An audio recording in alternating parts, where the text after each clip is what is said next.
Good morning and welcome back to our St. Constantine and Helen Chapel, where we're doing some lessons on Orthodox tradition, specifically today on Orthodox iconography.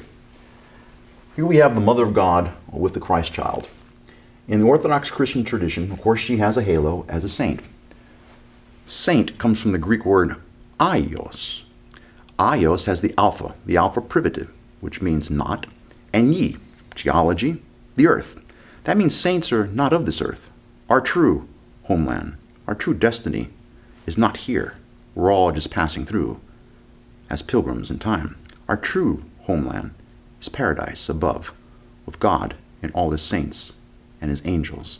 So therefore, we do not concentrate upon the things of this earth, the fallen world, but we don't want to run and hide from it either. We engage it and we embrace it and we reclaim it for Christ. We do the best that we can, cooperating with one another and his grace.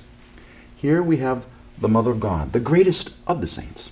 Now notice again, Jesus Christ, the Christ Child, has the cross in his halo because he's the only crucified one. The Mother of God has a halo as a saint. Here we have letters mi and rho, the first and last letters of the Greek word mitir, which is mother. The line above it is the Byzantine way of telling us that it is an abbreviation.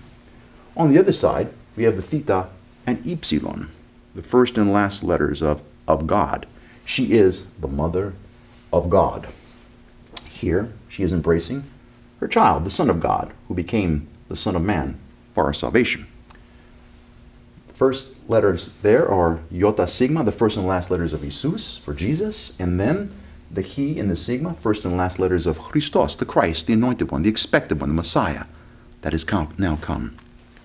She is embracing him, and he's giving her the sweet kiss. That is this particular model of the icon of the Mother of God and Christ Child.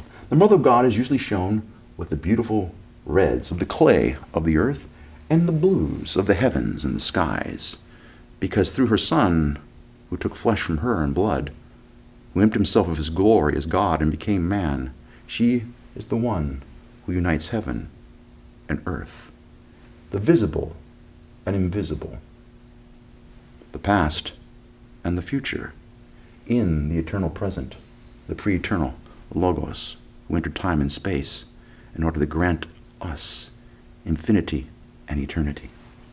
She is holding him and embracing him, and oftentimes she is always shown, look at him. Don't look at me. This is your salvation, my son. Friends and brothers and sisters in Christ, notice how she's always so tender toward the Son, listening to him. But a miracle will happen.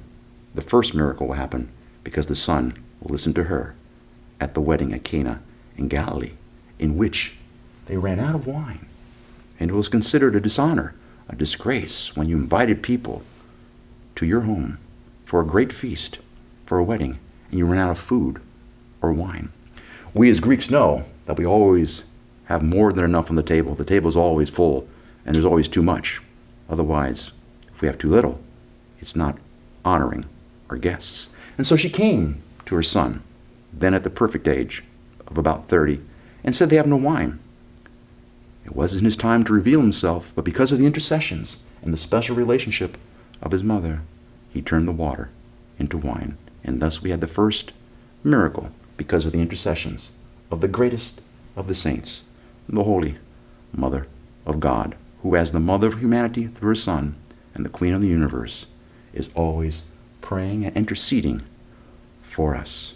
We have a perpetual intercessor in heaven, and therefore none of us is an orphan.